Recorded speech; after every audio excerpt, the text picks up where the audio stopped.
I don't remember the date. The calendars we scratched into the limestone dugouts had long since lost their meaning, dissolved by sweat and the relentless, scouring wind of the western desert. I think it was late October, 1942.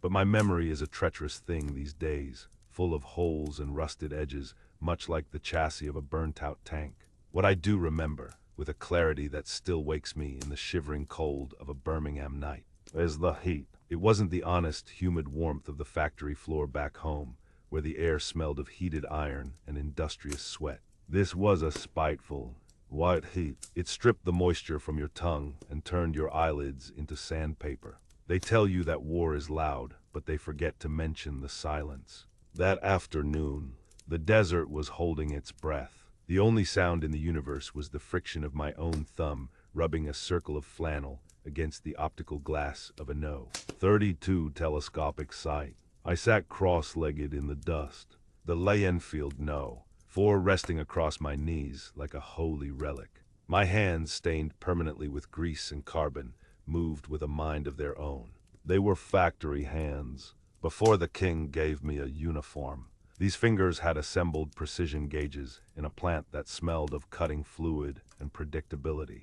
In Birmingham, if a part didn't fit, you filed it. If a gear slipped, you tightened the tolerance. There was a logic to it, a mechanical cause and effect that comforted me. Out here, there was no logic. There was only the sun and the waiting. I carefully unscrewed the elevation drum. The threads were dry. I dipped a pin into a tin of oil and anointed the screw, watching the golden liquid blade into the metal. It was a ritual. If I could keep this machine perfect, if I could keep the glass clear and the action smooth, perhaps the universe would align itself into something orderly. Oi, Tom. The voice was young, eager. It belonged to Perkins, a lad from Leeds who hadn't yet learned that silence was the best armor we had. He was sitting a few yards away, boiling a tin of water over a hexamine stove. The smell of the fuel was acrid, cutting through the dusty air. Tom, you reckon we'll be home for Christmas? My mum says the turkeys are scarce this year, but she's saving a ham. I didn't look up. I focused on the reticle inside the scope, the fine crosshairs that divided the world into quadrants of death and life. Check your bolt, Perkins, I said, my voice sounding like gravel grinding together. Sand gets in the locking lugs. It's clean, Tom. I cleaned it yesterday. I was asking about the ham. I ignored him. I didn't want to know about his mother's ham. I didn't want to know his girl's name, or the color of his dog, or what he wanted to be when the shooting stopped. Knowing those things made the inevitable mathematics of the front line too heavy to carry. In the factory, you didn't name the rivets. You just hammered them home. I raised the scope to my eye to check the clarity. The world narrowed down to a 3.5 power magnification. The shimmering heat haze made the horizon dance like water. I swept the glass across the ridge line. A mile away, nothing but rocks and scrub.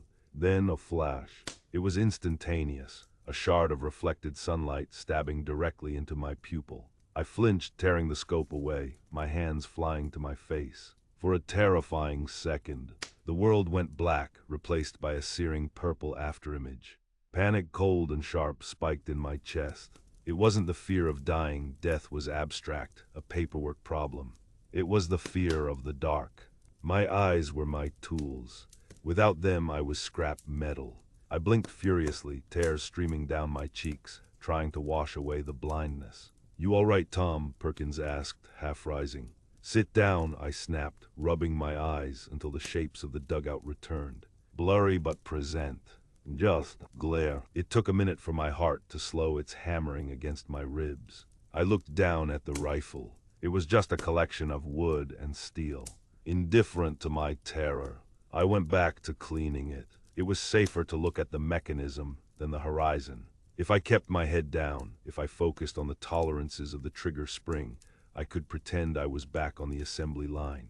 And the only danger was a foreman's shout. The sun began to dip, painting the sky in bruises of purple and red. The order came down the line an hour later. We were summoned to the lieutenant's dugout. He was a good man, Lieutenant Graves, but he looked too old for his 25 years. His face was a mask of dust, his eyes rimmed with red fatigue. He had a map spread out on a crate, weighted down with ammunition clips. "Right, listen in," Graves said, his voice barely rising above the wind. "This is it. Operation Supercharge. The infantry have punched a hole, or near enough. We're moving up to support the breakout. We jump off at 0200. He looked at us, one by one. When his eyes met mine, I looked at his boots. The 9th Australian Division has drawn the German armor north. He continued. That leaves the gap for us. We need to keep the heads down in the enemy anti-tank line so the Shermans can get through. Atherton, I want you looking for their spotters. They'll be directing the 88s. You blind them. You save our tanks." "Clear, clear, sir," I mumbled. "Get some rest. Or write your letters." We move out in the dark. I went back to my hole in the ground. I didn't write any letters. I stripped the rifle down one last time, purely for the comfort of reassembling it. The desert night fell like a shudder, instant and freezing. I lay in the sand, wrapped in a coarse blanket, listening to the wind hiss over the dunes. It sounded like escaping steam. I tried to sleep, but my mind kept dismantling and rebuilding the rifle over and over. Bolt spring firing pin extractor. Bolt spring firing pin extractor. I must have dozed off, because the end of the world woke me up. It wasn't a sound at first. It was a vibration, a violent shudder that traveled up through the bedrock and rattled my teeth in my skull. Then came the noise. 1,000 thunders rolled into one continuous, tearing roar. The artillery barrage. The horizon behind us lit up with flickering lightning, flashes of orange and white that strobed against the darkness.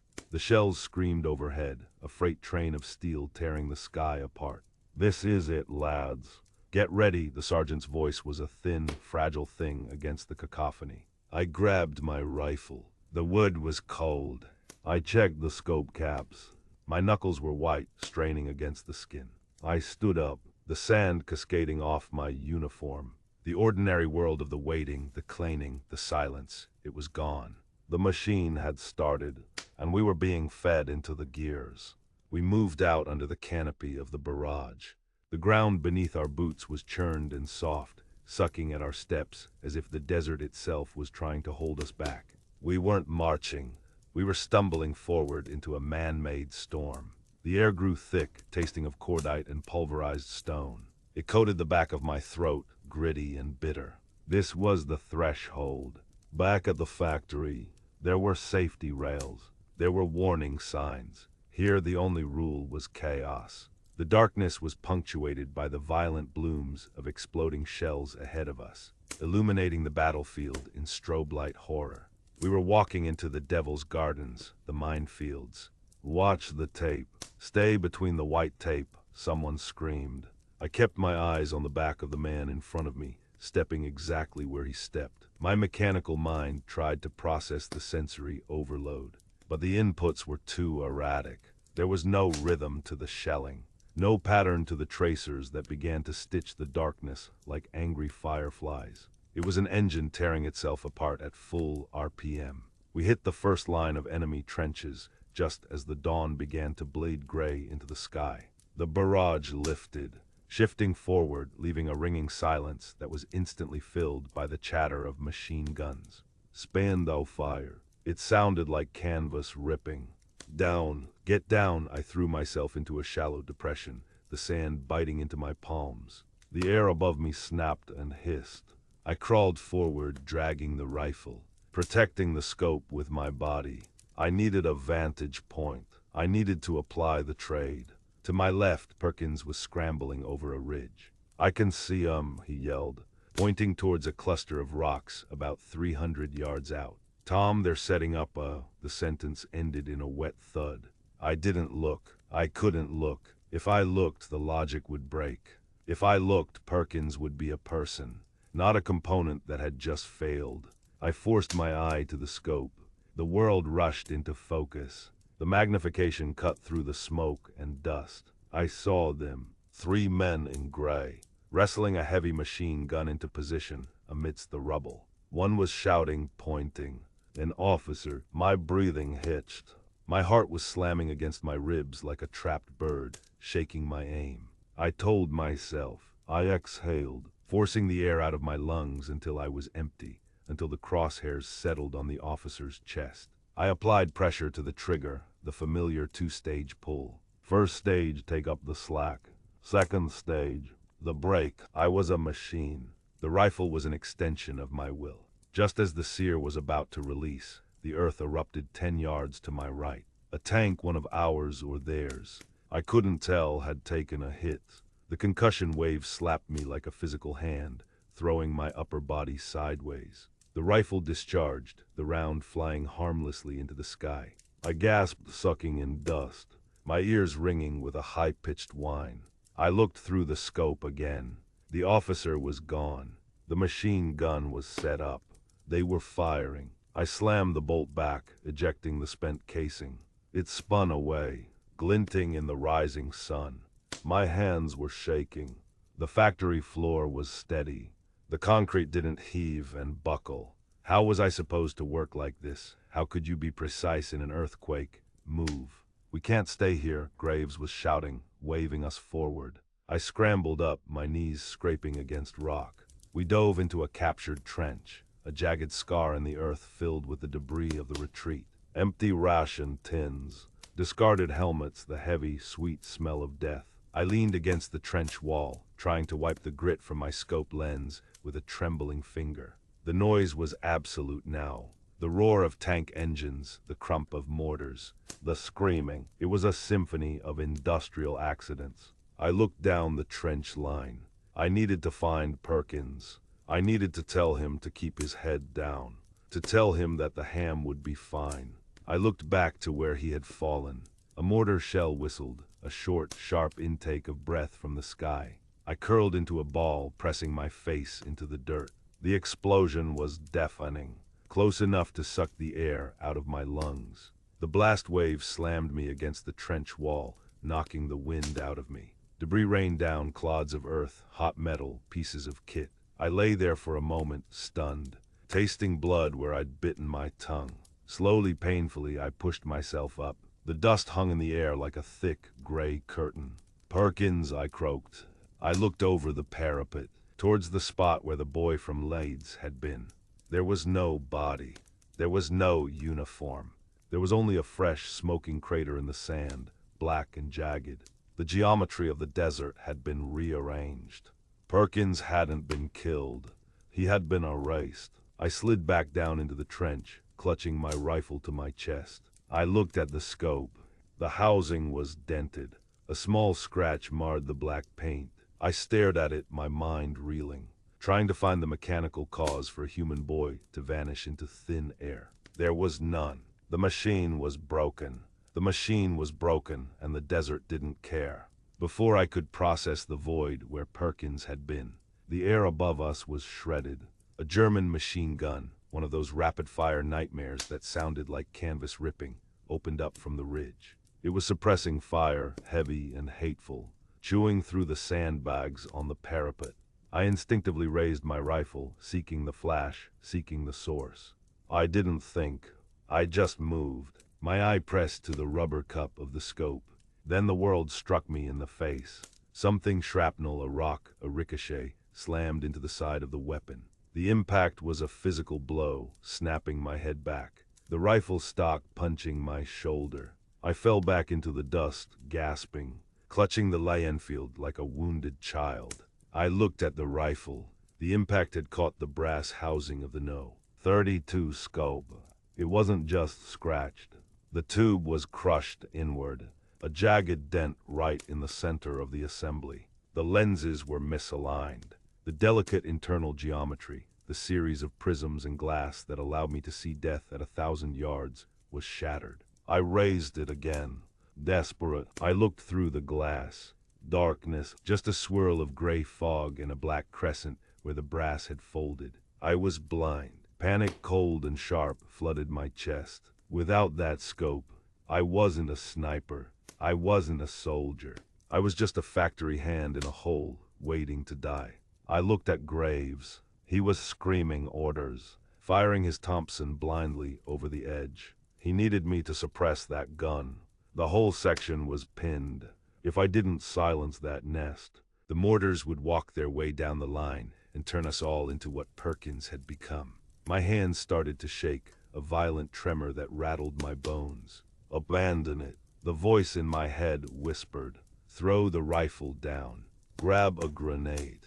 Run, but I couldn't run. The factory wouldn't let me. In Birmingham on the assembly line. You didn't run when the belt jammed. You didn't panic when a gear stripped. You fixed it. You made the mechanism work, or the whole floor stopped. I dropped to the bottom of the trench, curling my body around the weapon, shielding it with my own flesh. The bullets were snapping overhead, biting into the earth inches above my helmet. I fumbled for the pouch at my belt. My fingers touched the cold steel of the small toolkit I'd stolen from the armorer. A wrench, a small file, a pair of pliers. I closed my eyes. I didn't need to see. I knew the weight of the metal. I knew the tension of the screws. I began to work. It was madness. The world was ending above my head, a cacophony of destruction, and I was performing delicate surgery. My fingers, slick with sweat and dust, found the mounting screws. I twisted them loose. The scope came free. I ran my thumb over the dent. It wasn't deep. It was pressing into the inner tube, blocking the light. I took the pliers. I wedged the jaws into the crimp of the brass. I squeezed. The metal groaned. It wasn't enough. I needed leverage. I placed the scope on a flat rock at the bottom of the trench. I took the heavy file, using the handle as a hammer. I struck the side of the housing. Once, twice, I could feel the vibrations in my teeth. I was terrified I would crack the lenses, shattering the glass into powder. But I had no choice. The machine had to work. I checked the tube with my pinky finger. The obstruction was lesser. The brass had given way. Now came the realignment.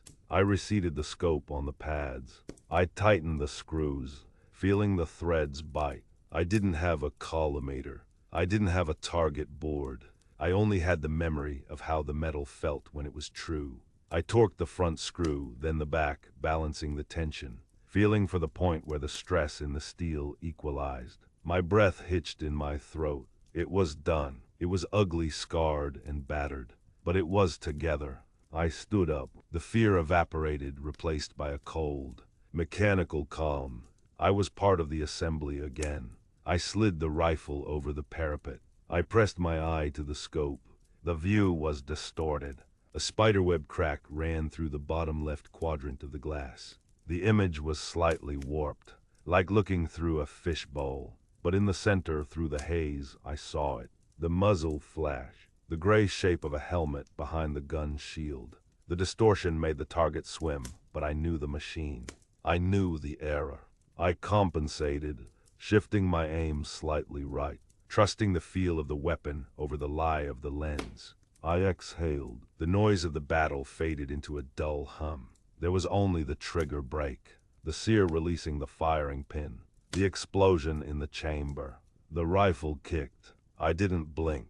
Through the cracked glass, I watched the helmet snap back. The muzzle flash ceased. The ripping sound of the German gun stopped abruptly, leaving a sudden, ringing silence in the sector. Go, go, go, Graves roared. The spell broke. The section surged forward, up and out of the trench, charging the silent nest. I stayed behind for a second, lowering the rifle. I looked at the scope. I ran my thumb over the brutalized brass. I had fixed it. I had forced the broken thing to function. But as I watched the men run past the crater where Perkins had been, I realized the truth. We took the ridge that day. We took the next one too. The war moved on, rolling across the desert like a great, grinding engine. I kept that scope. I used it until the glass finally fogged over in Italy. But I never looked through it the same way again. I came home to Birmingham in '45. I went back to the factory. They gave me my old spot on the line. I stood there, day after day, assembling parts. Pistons, gears, shafts. I was good at it. Better than before. My hands never shook when I held a tool. But sometimes the belt would stop, The whistle would blow, and I would look down at the gleaming, perfect metal in my hands, and I would see the crack. I would see the distortion. We are told that if we do our duty, if we maintain the machinery of society, everything will run smooth. We are told that we are the operators, but we aren't the operators. We are the parts. And when a part is bent, when it is warped by the heat and the pressure, you can hammer it back into shape. You can file it down. You can force it to fit back into the slot so the machine keeps turning. But it is never true again. The structural integrity is gone. I sit in my shed now. I fix clocks for the neighbors. I fix toasters.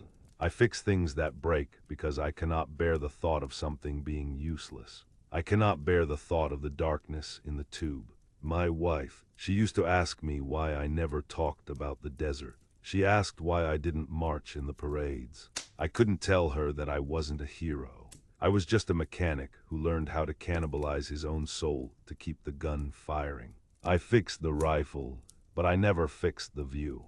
Every time I close my eyes, I see the world through that cracked lens. Distorted, warped. The harvest of that war wasn't victory. The harvest was a generation of men who learned that they could be broken and still be expected to work. We are the stripped gears in the engine of peace, grinding in silence, waiting for the final seize. This memory is a shard of glass I carry. Help me pull it out. Subscribe to keep this history alive.